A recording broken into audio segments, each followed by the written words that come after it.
Dieu est là.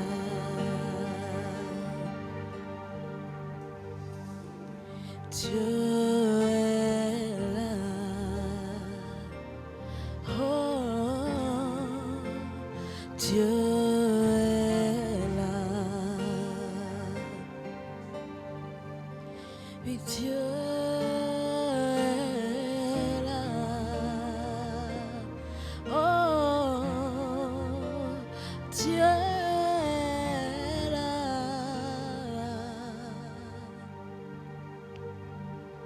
Dieu est là. Oh, Dieu est là. Il fait son entrée. Il fait son entrée. Seigneur, nous t'invitons toujours dans nos vies. Nous t'invitons constamment dans nos vies. Il fait son. Nous t'invitons dans nos destinées. Nous prions, notre Père, que ton règne soit dans nos vies. Tu as dit dans nos prières que nous disions que ton règne vienne. Oh, Dieu. Que ton règne vienne dans nos vies en ce soir encore. Que ton règne soit total dans nos vies. Que ton règne soit absolu dans nos Il vies. fait son entrée. Et que dans nos vies, il n'y ait point de partage entre toi et quoi que ce soit. Qu'y a-t-il de commun entre les ténèbres et la lumière? Seigneur, que ta lumière prenne pleinement la place. Que ta lumière occupe la place de nos esprits, de nos âmes, de nos corps. Que ta lumière prenne notre environnement. Éternel Dieu de gloire, que rien de ce qui révèle des idoles passées, des adorations de nos pères, de ces choses, ou même des choses auxquelles on aurait touché, Père, que cela n'ait aucun impact. Tu es notre seul Dieu. Jésus, prends toute la place, et règne dans nos vies, règne dans nos familles, règne dans nos communautés. Éclaire, illumine et remplis-nous de ta grâce. Bien-aimé, prie avec moi, dis à Dieu, Seigneur, que ton règne soit absolu dans ma vie. Que ton règne soit absolu, total, sans partage. Je veux être juste avec toi, avec ce qui révèle de toi. Je veux être avec toi, avec ton Esprit Saint, avec tes anges. Plus de place pour les ténèbres, plus de place pour des génies, pour des démons, pour des choses qui ne glorifient pas ton nom. Adonai, que ton règne soit total. Que le règne du roi de gloire dans ma vie soit total. Et qu'aucune place ne soit laissée à la pauvreté, qu'aucune place ne soit laissée à la sorcellerie, qu'aucune place ne soit laissée aux œuvres des ténèbres. Adonai, Adonai, Adonai. Jésus, notre Seigneur, notre seul et unique Seigneur, demeure ici dans nos vies. Que nos corps soient ton temple. Que nos vies soient l'espace de l'expression de ta gloire, l'espace de l'expression de ta grâce. Qu'il en soit ainsi et pas autrement. Au nom de Jésus-Christ. Amen. Que Dieu te bénisse. Que la main de Dieu soit sur la vie de chacun d'entre vous. Bien-aimé, tu vas prendre le psaume 5 et on va lire le verset 1. Psaume chapitre 5. Je vais lire les 2 premiers versets et nous allons prier. Amen. Demain matin, il faut encore prier avec. Et à 15h, il faut prier avec. Quand on va finir de faire l'enseignement du jour, il faut rester en prière, il faut prier avec le psaume 5. Amen. Les premiers versets comme nous avons prié ce matin. Il est écrit au chef des chantres avec les flûtes. Psaume de David. Prête l'oreille à mes paroles. Ô Éternel, écoute mes gémissements. Sois attentif à mes cris, mon roi et mon Dieu.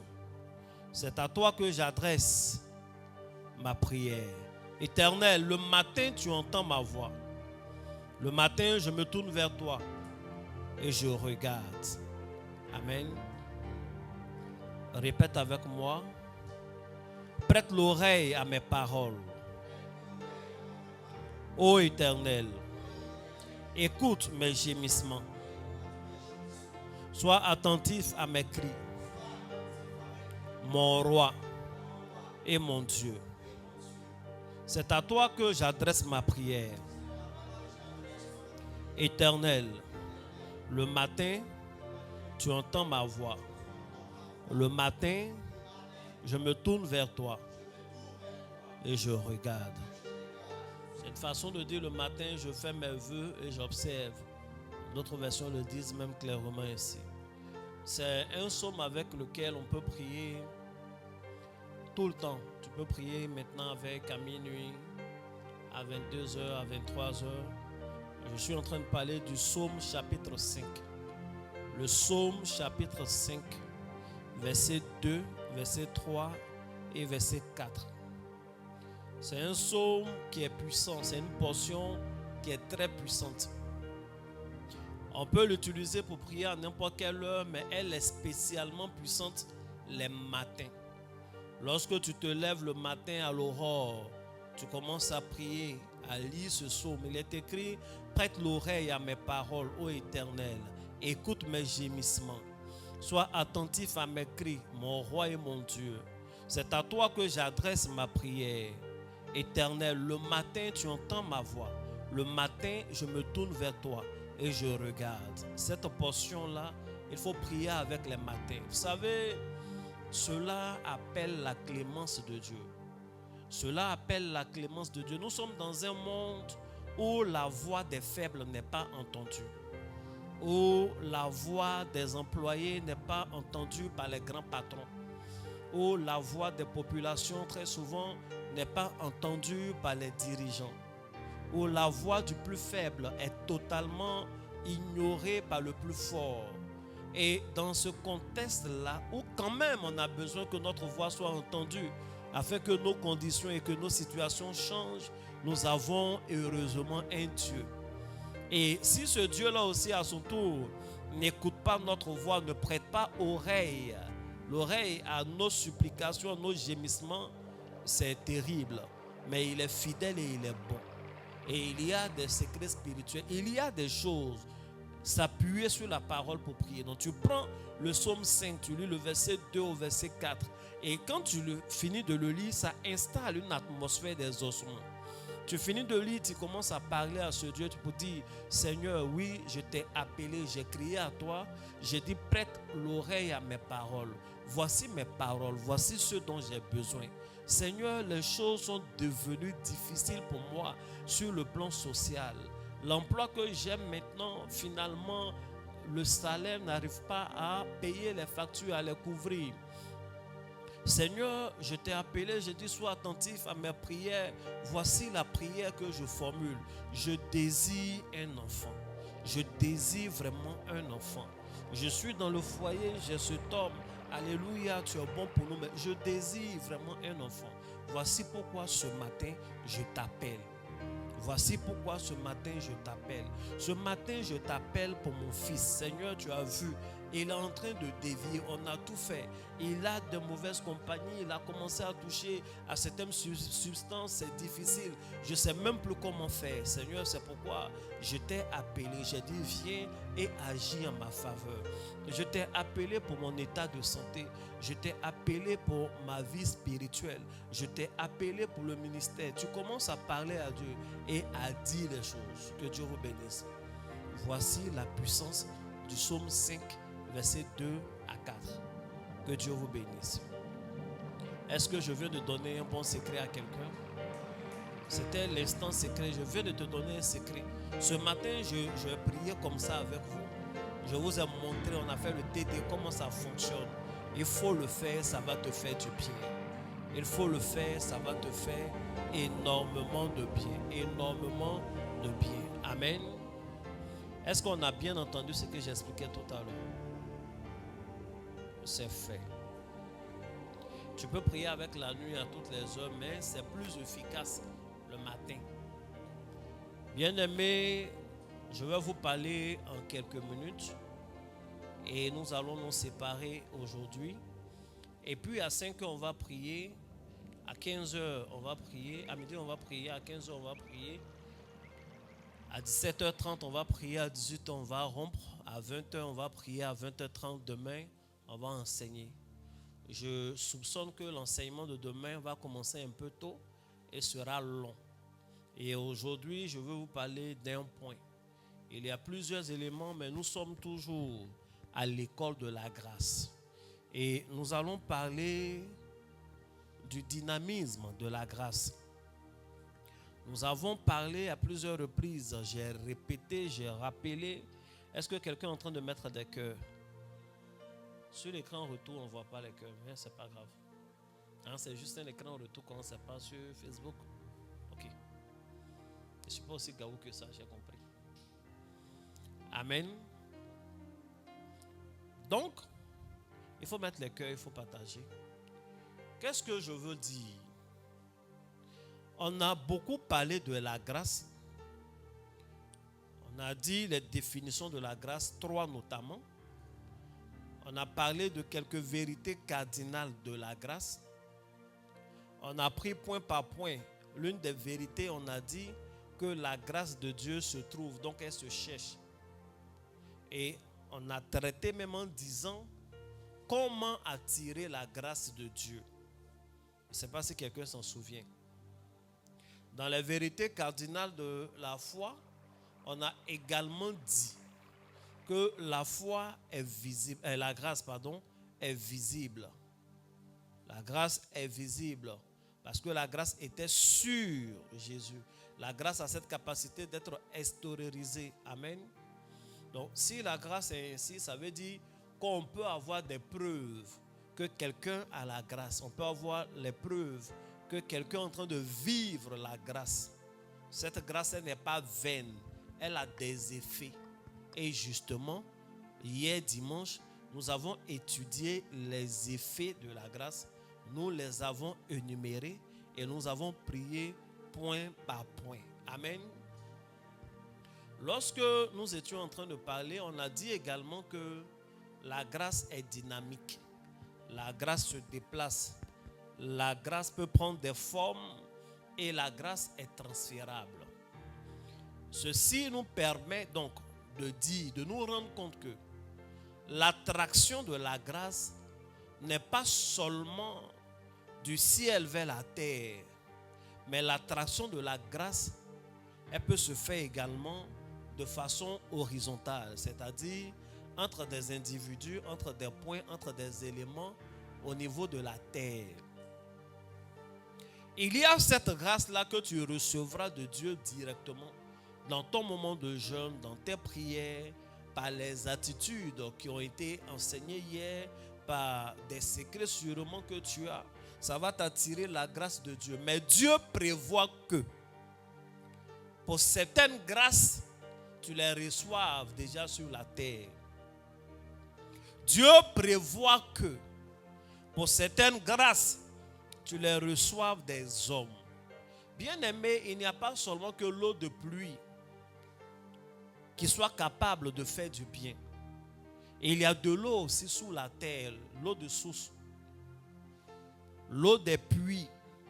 Il y a déjà des coups d'eau. Et d'ailleurs, c'est cet ensemble-là qui fait le cycle de l'eau. Il en est ainsi de la grâce. Il y a cette grâce qui tombe comme la pluie, qui vient directement du ciel. Et il y a cette grâce qu'il faut puiser également dans le sol. Il y a cette grâce qu'il faut puiser dans le sous-sol, puiser dans des cours d'eau. Et pour ça, tu as besoin de les identifier et tu as besoin d'avoir des outils. On ne recueille pas l'eau de pluie comme on puiserait l'eau de puits. D'ailleurs, il faut, au risque de me redire, identifier ces sources-là. Amen. Donc aujourd'hui, nous parlons toujours de comment attirer la grâce, comment en profiter.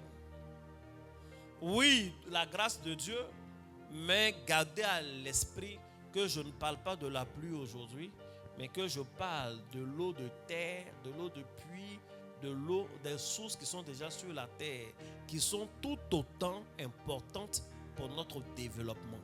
Est-ce que quelqu'un comprend un peu l'image? Le premier point donc, et c'est le seul point que je vais développer aujourd'hui, vu l'heure, ça va prendre 15 minutes. Donc écoute vraiment très attentivement. Et pendant que je suis en train de parler, il y a transfert de grâce. Pendant que je suis en train de parler, il y a transfert de grâce. Dieu est fidèle et veille sur les paroles de ses serviteurs, les prophètes, pour les accomplir. Pendant que je parle, il y a transfert de grâce. Tu es dans une bonne atmosphère et tu es désaltéré au nom de Jésus. Amen. Le premier point dans ce dynamisme de la grâce, comment profiter de la grâce de façon horizontale? Il faut suivre un porteur de grâce. Il faut suivre un porteur de grâce. Il faut suivre un porteur de grâce. Il y a des personnes qui sont des autels, de véritables autels. Il y a des personnes qui sont pleines de grâce dont nous avons besoin. Je ne parle pas de Dieu, je ne parle pas des anges. Je parle des hommes et des femmes.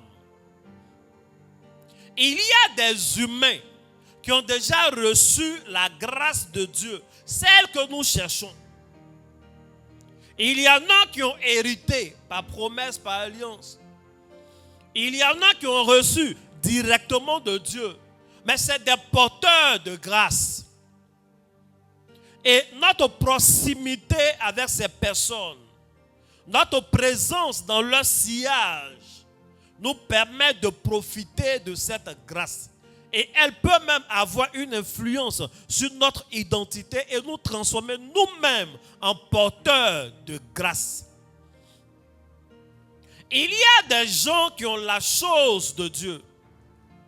Il y a des gens qui ont une certaine huile de Dieu. Et les suivre et être dans leur environnement te permettra de bénéficier de la grâce. C'est une vérité. L'exemple le plus frappant qui me vient, c'est l'exemple de Abraham. Abraham a eu l'appel de Dieu grâce à son père. Parce que la première personne qui a reçu l'appel de Dieu, qui lui a dit de quitter la maison de son père, son pays, sa patrie, et d'aller à Canaan, c'était le papa d'Abraham. Amen. Il y a une expression, on dit je sais, mais je ne peux pas le prouver. Quelqu'un a déjà entendu l'expression? Vous n'avez pas entendu ça? Oui, je sais que tant, mais on ne peut pas le prouver. Ah, vous n'êtes plus branché, c'est le jeune qui fait ça. Il y a un gars qui fait du judo. Il est ceinture noire. Il ne sait pas quel dan, il est vraiment fort. Hein? Et puis il rentre dans un centre. Il s'est habillé, il a porté la ceinture bleue. Il dit il est ceinture bleue. Et il a appelé un des gars un peu avancé là pour dire il est ceinture bleue. Est-ce qu'il peut faire un petit combat avec lui? Amen. Bon, c'est un novice, ceinture bleue. Mais façon... il ne peut même pas s'approcher de lui. Dès qu'il vient, le gars le fait tomber. Judo, ceinture noire, il a tous les petites techniques pour faire tomber. Donc en fait, l'autre, il voit que mais le gars n'a que la ceinture bleue. Et puis il me malmène comme ça. À la fin du combat, il est assis là-bas, ils ont mis la caméra sur lui. Tu sens qu'il ne croit plus en la ceinture bleue du gars là, mais il ne peut pas prouver. Quand il le regarde, le gars est porteur de ceinture bleue. Il faut dire Amen. Il y a les choses, on sait, mais on ne peut pas prouver. Mais je vous ai déjà fait la démonstration. Qui s'en souvient? Vous ne vous souvenez pas, non? Je vais chercher les versets. Vous aimez ça, hein? Qu'est-ce que j'essaie de prouver? Parlez avec moi, s'il vous plaît. Qu'est-ce que je veux vous prouver actuellement? Qu'est-ce que j'ai dit? Amen. J'ai dit, la première personne à qui Dieu, avant de dire ça, j'ai dit, Abraham a eu la grâce de l'appel de Dieu pour sa proximité avec son père, parce qu'il était avec son papa. C'est la grâce qui était sur son papa là qui l'a contaminé.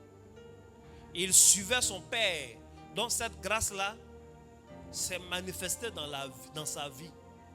Et j'ai dit, la première personne sûrement à qui Dieu a dit de quitter la maison de son père, de quitter certaines choses et d'aller à Canaan, c'est le père d'Abraham.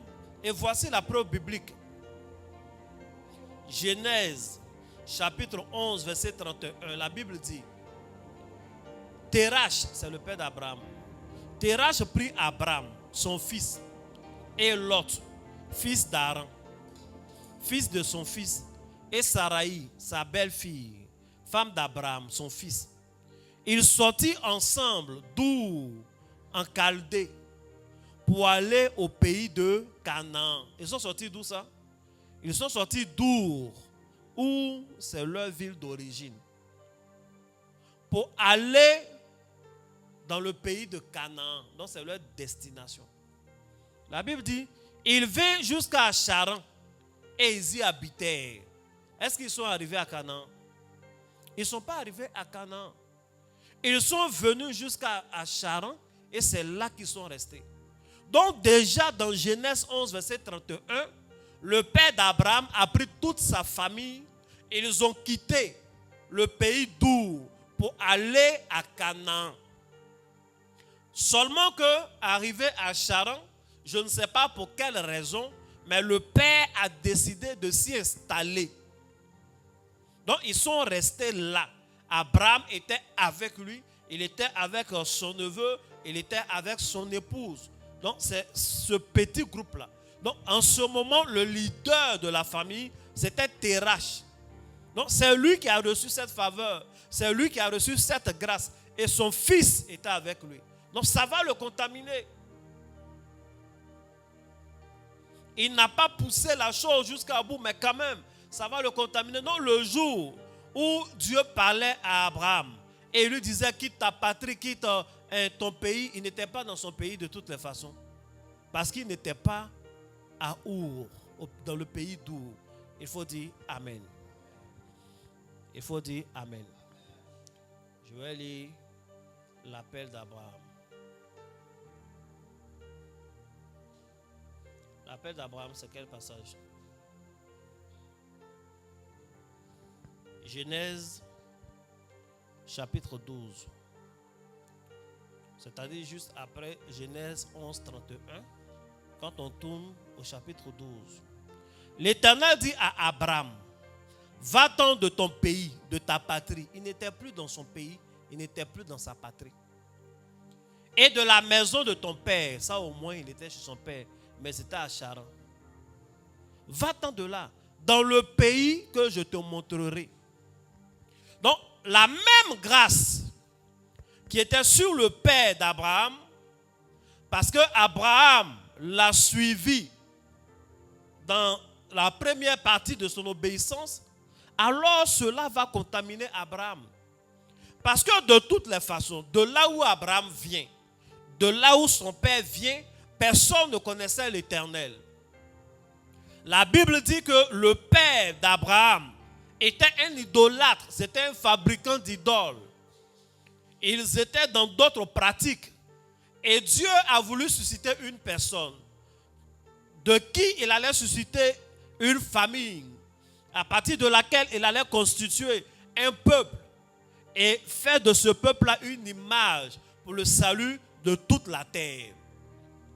Donc, sûrement, Terach a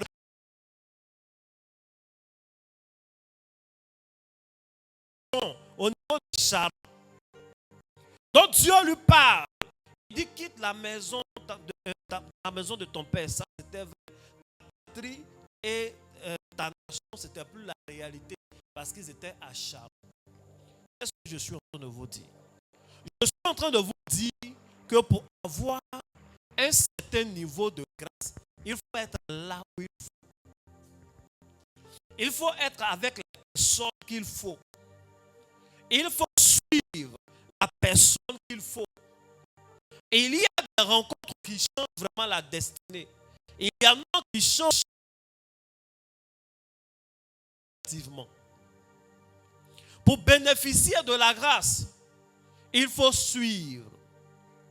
La Bible dit, et la chose va continuer, Lot a suivi lui aussi Abraham. Ils sont allés sur des terres qui étaient étrangères à eux. Ils se sont installés. Qu'est-ce qui va arriver? La conséquence, c'est que Abraham va s'enrichir. Abraham va commencer à avoir des employés.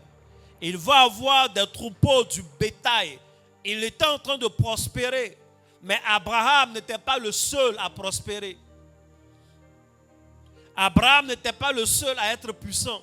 Celui qui était juste à côté de lui, qui n'avait même pas entendu la voix de Dieu, celui qui ne savait même pas qui avait parlé à ce Abraham-là, mais qui avait eu le flair ou la grâce de l'accompagner, d'être auprès de lui, la Bible dit qu'il était devenu puissant, indépendant. Il avait pratiquement autant de troupeaux qu'Abraham. Il avait des serviteurs.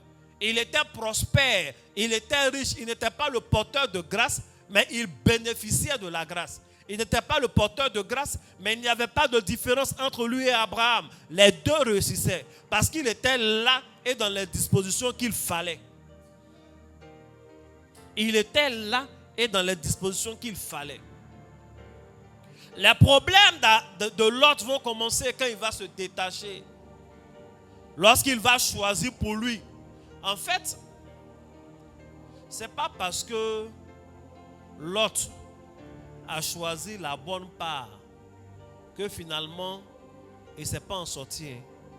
Mais c'est parce qu'il a laissé la mauvaise part à Abraham.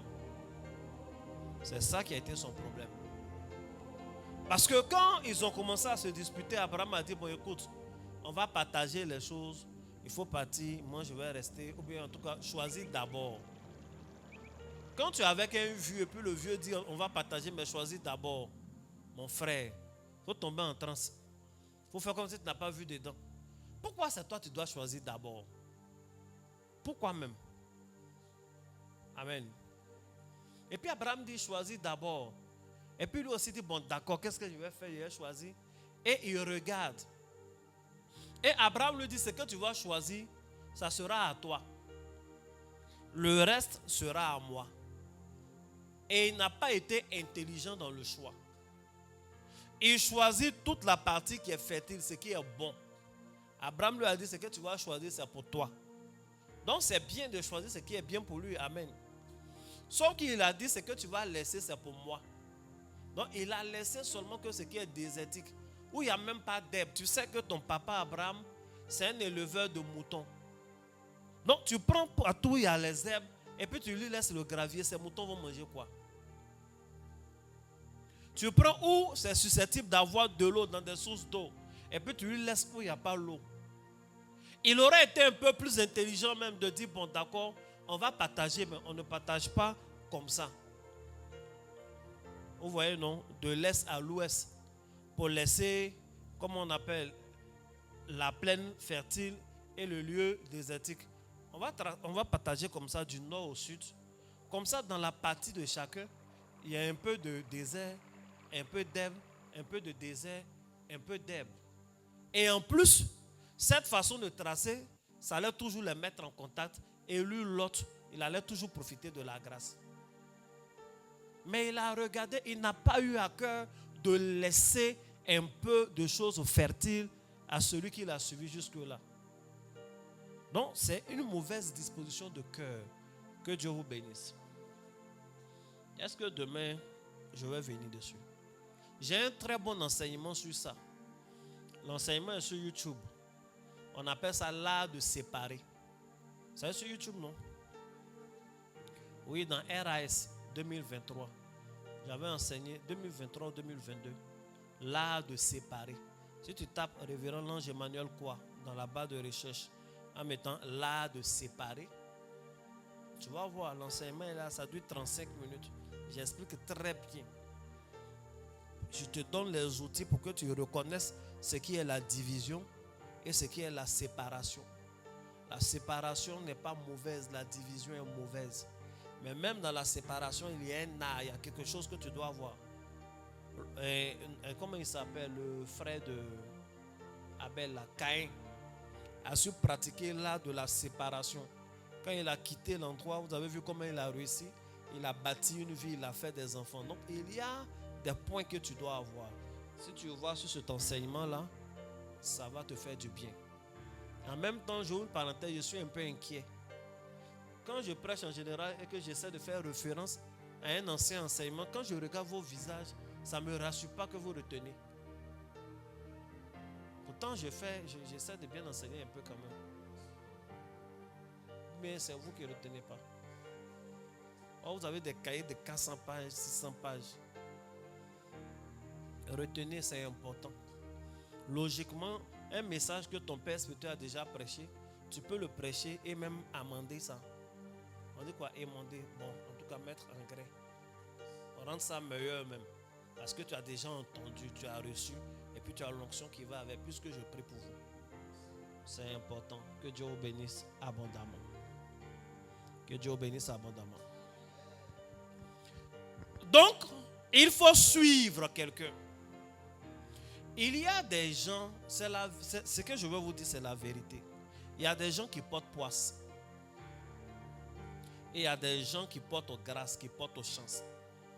Il y a des femmes, leur vie a été totalement détruite depuis qu'un certain homme est rentré dans leur vie. Il y a des hommes, plus rien ne leur réussit depuis qu'une certaine femme est rentrée dans leur vie. On dit qu'il ne faut pas en dire ce genre de choses parce que ça peut... Mais on a à l'église, c'est la vérité qui est là. Il faut mettre le doigt sur le problème. Et régler ce genre de problème, ce n'est pas le divorce. Régler ce genre de problème, c'est des traitements spirituels. Ce que tu aurais dû faire, c'était de bien consulter Dieu avant de t'engager. C'est comme ça. Vous voyez, souvent dans nos cultures, on dit une femme qui transpire. C'est-à-dire qu'elle est là, il y a sueur, un peu de sueur sur son nez. Celle-là, elle porte malheur. Il ne faut pas la mettre dans ta vie. Ça, on te dit ça peut-être au sud. Tu montes un peu, tu arrives au nord, on te dit une femme qui a un peu de sueur sur son nez. Celle-là, si tu l'as trouvée, marie-la en même temps. Elle porte chance même. Il y a des coins où on dit garçon gaucher, ce n'est pas la peine. Il va gâter ta vie. Tu vas à l'ouest, on dit garçon qui est gaucher, c'est lui-même qu'il faut marier. Vous allez avoir de bons enfants. Amen. Donc, en fonction de la culture, il y a ces choses-là physiques que les gens essaient de remarquer pour dire. Mais vous vous rendez compte que souvent c'est contradictoire. Mais la seule vérité commune de toutes ces choses, c'est que il y a des hommes qui portent chance et il y a des femmes qui portent chance. Il y a des hommes qui portent malheur et il y a des femmes qui portent malheur. Et il y a pire. Il y a des gens qui sont dans ta vie, on dirait qu'ils ne sont pas là. C'est-à-dire, ça n'a rien changé. Ne soyez pas neutre. Je préfère que vous soyez positif, mais en tout cas, ne soyez pas neutre. Quand tu es neutre, on ne sait pas. Le jour où tu n'es pas venu, on ne sait pas que tu n'es pas venu. Et puis, on ne voit pas l'apport de ton truc. Ce n'est pas bon. Laissez toujours un apport. Amen. La Bible dit dans le livre de 1 Corinthiens, les mauvaises compagnies corrompent les bonnes mœurs. Croyez-moi, la Bible n'est pas un livre de morale seulement. Donc, si les mauvaises compagnies corrompent les bonnes mœurs, est une vérité sur le plan moral, sachez que c'est une vérité aussi sur le plan mystique. Il y a des personnes qui salissent la chance des autres. Il y a des personnes qui étouffent de par leur présence. Ils sont porteurs de ténèbres, ça existe. C'est pourquoi il faut beaucoup réfléchir avant de s'associer. Il faut beaucoup discerner avant de se lier. Écoute, nos parents nous ont mis au monde, on ne les a pas choisis, ils nous ont mis au monde comme ça. Mais quand même, les gens avec qui tu dois évoluer dans la vie maintenant, là, il faut les choisir. Là, au moins, tu as le choix. Tu as le choix de tisser alliance avec qui tu veux. Tu as le choix de marier qui tu veux. Tu as le choix d'embaucher qui tu veux dans ton entreprise. La Bible nous raconte une histoire terrible dans le livre de Jonas. Il y a des navigateurs, des commerçants qui avaient l'habitude de prendre leur bateau et d'effectuer des voyages sur la mer. Et avant de voyager, ils prennent le temps de regarder la météo. Est-ce qu'il va pleuvoir? Ils prennent le temps de faire la visite technique de leur bateau. Est-ce que le bateau il est étanche? Ils prennent le soin de vérifier est-ce que la cargaison n'est pas trop lourde. On essaie de voir le commandant. Est-ce qu'il est en bonne santé? Est-ce que moralement ça va? Est-ce qu'il n'a pas un goumen qui peut le pousser à nous jeter? Ils regardent tout ça. Et quand tout est bon, ils décident de partir. Et il y a eu un jour où ils ont fait la même chose comme d'habitude. Sauf que cette fois-ci, lorsqu'ils prennent le chemin et qu'ils se mettent en route, en pleine mer, la Bible dit il y a une tempête qui les surprend. Il y a l'eau qui commence à rentrer dans le bateau. Le bateau, c'est compliqué. Les vagues montent. Et ils sentent qu'ils vont couler. Et comme ils sentent qu'ils vont couler, ils sont obligés, pour sauver leur vie, de jeter par-dessus bord les choses importantes. Ils ont commencé à jeter leurs marchandises. Ils ont commencé à jeter le blé, à jeter peut-être des caisses d'or, de fruits, des choses extraordinaires qu'ils partaient vendre. Il faut dire Amen. Et pendant qu'ils partent, ils jettent, mais rien ne se passe. On dirait le génie de la mer même est fâché. Et il y a un homme qui sort de là-bas, un de leurs passagers, qui leur dit, vous savez pourquoi ça là? Je suis convaincu que c'est moi. Que c'est à cause de moi que c'est en train de couler. Il a avoué. Et il ne l'a pas avoué directement comme ça ici même. Parce qu'après avoir épuisé toutes les méthodes scientifiques, toutes les méthodes physiques, ils ont voulu tirer au sort. C'est-à-dire une manière de consulter spirituellement pour voir. Mais ce malheur qui est en train d'arriver au bateau là, c'est par rapport à qui même? Parce qu'on a regardé, ils ont dit dans 3 jours, mais il ne va pas pleuvoir. On n'est pas en saison de pluie. Ce n'est pas la saison des grandes tempêtes. Mais qu'est-ce qui est en train de nous arriver? On n'a même pas bien rempli le bateau, mais le bateau quand même est en train de couler.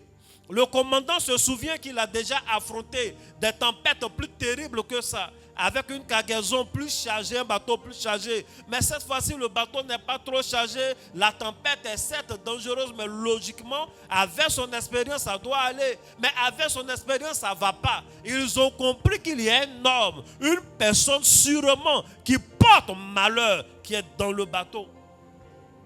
Ils ont tiré au sort, c'est tombé sur lui.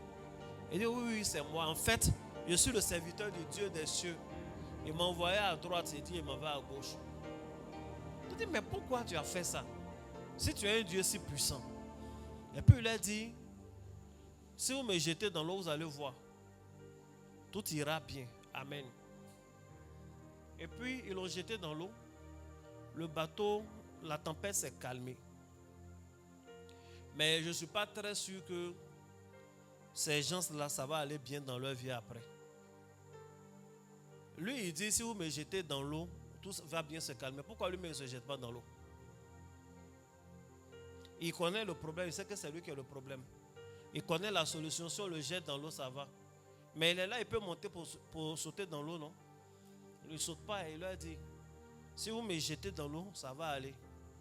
Or, Dieu dit, ne faites pas du mal à mes prophètes. Donc cette solution-là, c'est une bonne solution passagère pour eux. Quand ils le jettent dans l'eau, il y a un poisson qui vient le prendre. Mais on ne connaît pas la suite de l'histoire du bateau. Mais je suis convaincu qu'ils ne vont pas bien terminer. J'ai un enseignement. Les hommes de Dieu ne sont pas immaculés. Un homme de Dieu peut mal faire quelque chose ou peut faire certaines choses. Mais je vous en prie, dans vos prières, priez toujours pour ne pas être ceux qui sont utilisés pour punir un homme de Dieu. Oui. Quand Dieu veut récompenser ses serviteurs, il passe par des hommes. Quand Dieu veut apprendre certaines leçons, frapper ses serviteurs, il passe par des hommes. Priez pour être toujours ceux que Dieu choisit pour les récompenser. Parce que dans l'histoire de la Bible, quand Dieu voulait récompenser Israël, il suscite des nations et les gens envoient l'argent, ils envoient des biens pour leur permettre de bâtir le temple. On a vu avec la reine égyptienne, ça leur a servi après. Mais quand Dieu veut les punir, qu'est-ce qu'il fait? Il suscite des nations encore. Il livre Israël entre les mains des Philistins. Mais quand finalement Israël se répand, qu'est-ce qui se passe? L'Éternel frappe les Philistins. L'Éternel se lève et dit, mais pourquoi est-ce que vous maltraitez mes serviteurs? Sincèrement, ce n'est pas Dieu lui-même au début, depuis le temps d'Abraham. Il a dit à Abraham, que ses enfants vont se retrouver en Égypte. Les Égyptiens n'avaient même pas projet d'esclavage. Ils ne savaient même pas si l'Égypte existait alors. Il a dit, il va avoir des années et mes fils, ils seront là-bas, ils seront esclaves. Bon, ce que tu as dit, ce n'est pas ça qu'ils ont fait. Mais vous avez vu comment il a frappé tout le pays d'Égypte. Vous avez vu comment il a traité Pharaon, on dirait Satan. Alors qu'il n'était qu'un acteur de ce que lui-même Dieu avait prévu. Vous avez vu comment il a ouvert la mer. Il voulait passer, il a refermé la mer sur eux. Faites tout pour ne pas être celui qui est choisi pour jouer le mauvais rôle. Amen. Ce que je dis là, c'est fort. C'est de la souveraineté de Dieu, mais il faut comprendre. Ce n'est pas lui-même Jésus. Et lui-même il dit, celui que je vais mettre, je vais tremper le morceau pour lui donner, c'est lui qui va me trahir. Et puis il trempe, il a donné à Judas. Si c'est moi, il ne prend pas. Et Judas a pris, il a pris comme son cœur était disposé à cette chose. Et la Bible dit, et Satan entra en lui. Après, qu'est-ce que Jésus dit? Il dit, celui qui va trahir le Fils de l'homme, celui qui va le trahir, il aurait mieux valu pour lui de n'être jamais né. Ah, tu n'as pas encore lu ça? C'est terrible, non? Mais oui, il allait payer champ. Il a essayé de se pendre. Même son corps n'est pas resté suspendu. Les os se pendent, on vient trouver, il s'est pendu, son ventre s'est rompu, tous ses intestins sont sortis. Dans le champ comme ça. On peut mal mourir comme ça. C'est plus vilain que mourir à la croix même. Parce qu'à la croix au moins, il y a un côté héros. Vous voyez un peu, non? Héros, il a porté la croix, ils l'ont tué. D'autres vont dire c'est injuste, d'autres vont dire c'est juste. Mais il y a quelque chose, il y a la foule. Toi seul, tu es allé, son ventre s'est rompu. Les intestins sont versés comme ça. C'est dans l'intestin, il y a caca. Non, il a fait tout ça sur lui. Après avoir servi un grand maître comme Jésus, c'est très mal fini. Moi, je prie pour toi. Il faut dire, je prie en ce jour. Je me disqualifie des acteurs qui doivent être utilisés pour frapper un homme de Dieu, pour lui donner des leçons qui vont lui faire mal. Je me qualifie au nom des acteurs que Dieu va utiliser pour faire du bien à ses enfants, pour faire du bien à ses serviteurs, pour faire du bien aux hommes de Dieu. Au nom de Jésus-Christ. Amen. Que Dieu te bénisse. Donc, les mauvaises mœurs corrompent les bonnes, et les mauvaises compagnies corrompent les bonnes mœurs. Ça veut dire aussi qu'il y a des gens qui salissent l'atmosphère. Bref, pour profiter d'une certaine grâce, il faut identifier le porteur de grâce. Et il faut le suivre. Il faut dire Amen. Je vais vous lire deux versets.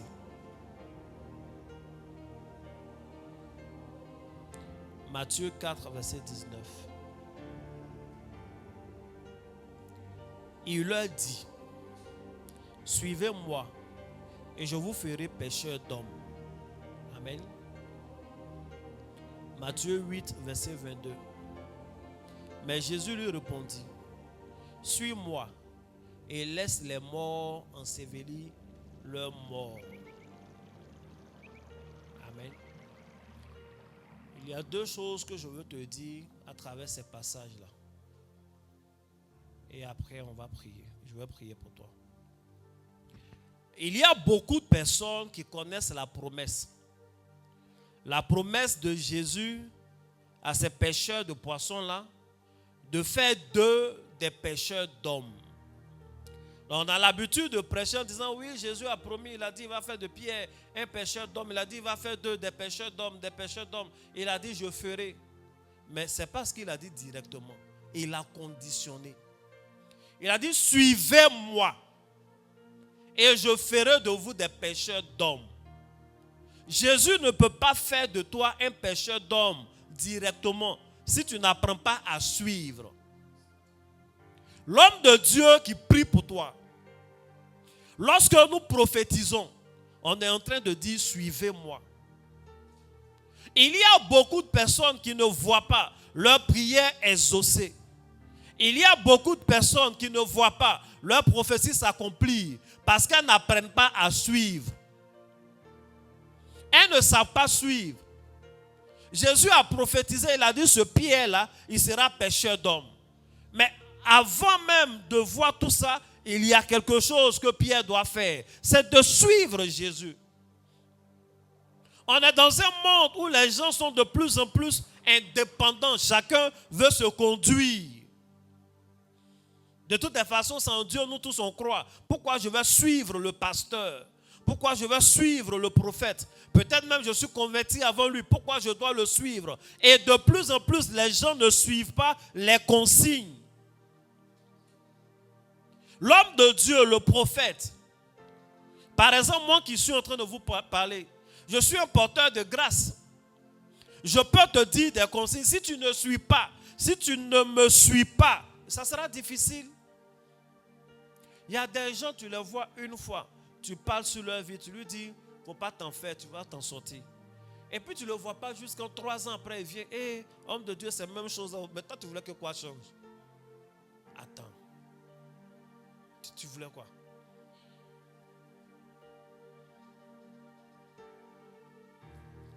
En fait, c'est un peu étonnant. Il faut dire Amen. Je donnerai toujours cet exemple-là. En début d'année, j'ai rencontré une jeune femme. J'ai prophétisé 2 choses dans sa vie. Une chose sur la carrière, une chose sur la vie matrimoniale. Et puis sur la carrière, c'est accompli. Dans le mois de mars, je lui ai dit, il faut rester auprès de moi. Je ne cherche pas à te baptiser, à remplir les trucs.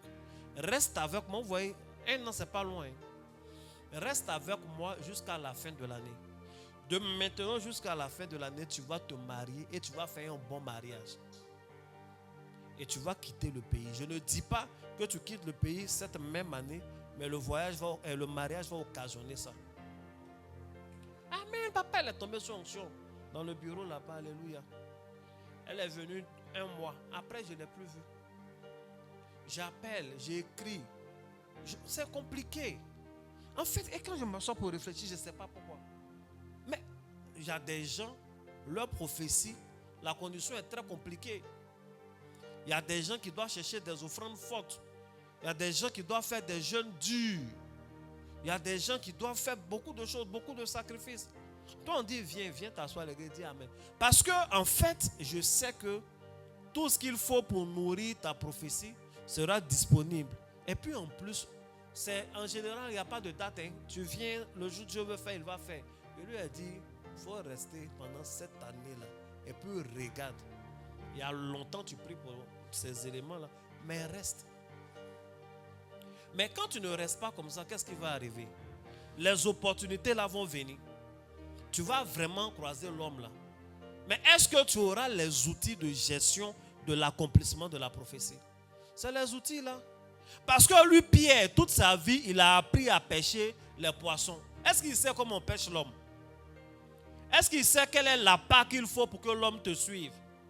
Est-ce qu'il sait avec quel filet ou quelle hameçon? D'ailleurs, c'est dans quelle eau on trouve l'homme à pêcher? Il ne sait pas tout ça, il ne peut pas devenir pécheur d'homme. Mais Jésus, lui, il sait. Jésus connaît des lois de l'eau que Pierre ne sait pas. Jésus sait qu'on peut marcher sur l'eau. Jésus sait qu'on peut transformer l'eau en poisson et en vin. Jésus sait que les poissons même qu'il va pêcher là, ce n'est pas toujours on pêche un poisson pour aller vendre pour avoir l'argent. Il y a des poissons, on pêche, il y a l'argent dans leur ventre. Mais tout ça là, Pierre n'allait jamais savoir s'il ne suivait pas Jésus. Il allait dire, Jésus a parlé, je ne sais pas pêcher l'homme. Jésus savait ce qu'il prévoyait. Il savait qu'il allait dire, tu vas recevoir le Saint-Esprit. Il savait qu'il allait lui dire un jour, allez attendre à Jérusalem. Et il a fait toutes ces étapes à la fin. Effectivement, il était un pécheur d'homme. Extraordinaire. Donc, il faut suivre. Le problème des chrétiens, ils ne savent pas suivre. Ils ne savent pas suivre Dieu. Ils ne savent pas suivre les hommes de Dieu. Ils ne savent pas suivre les porteurs de grâce. Jésus a dit, vous allez voir un homme qui a une cruche. Suivez-le.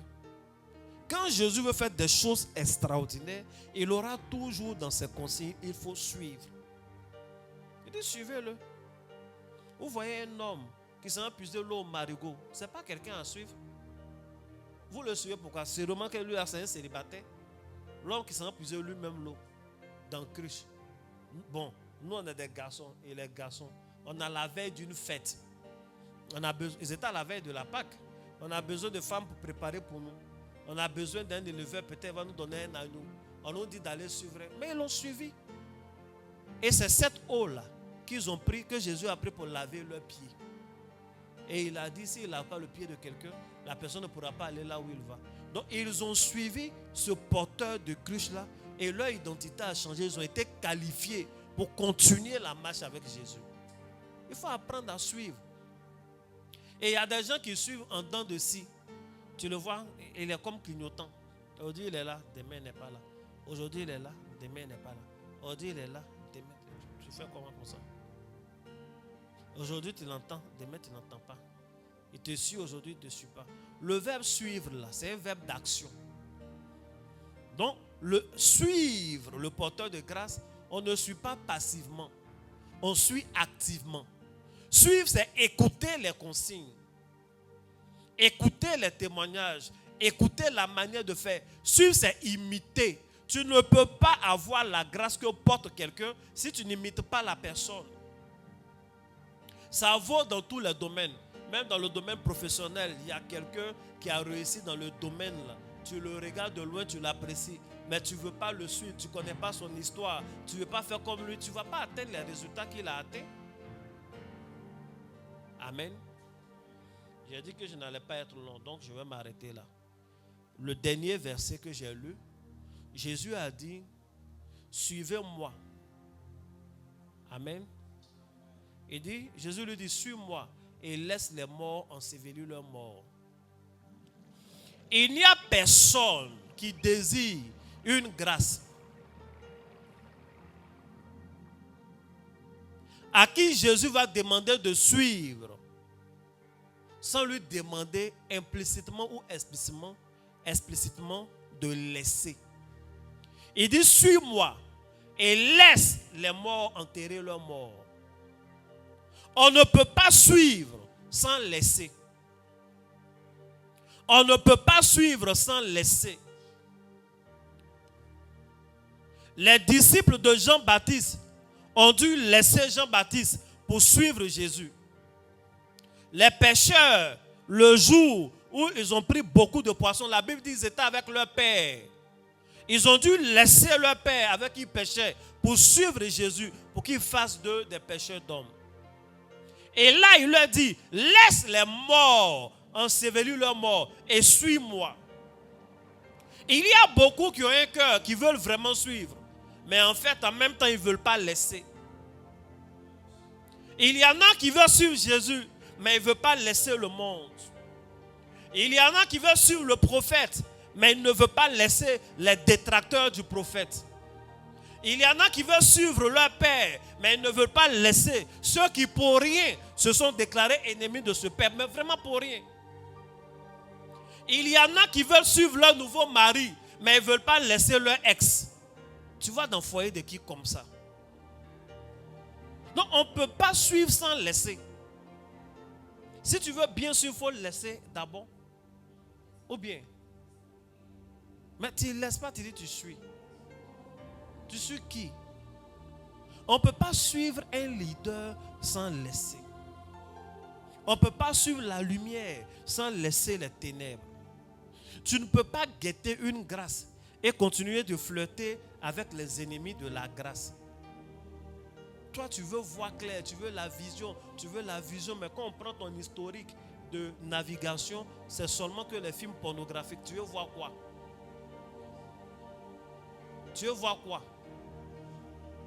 Il faut choisir ce que tu veux voir. Il faut dire Amen.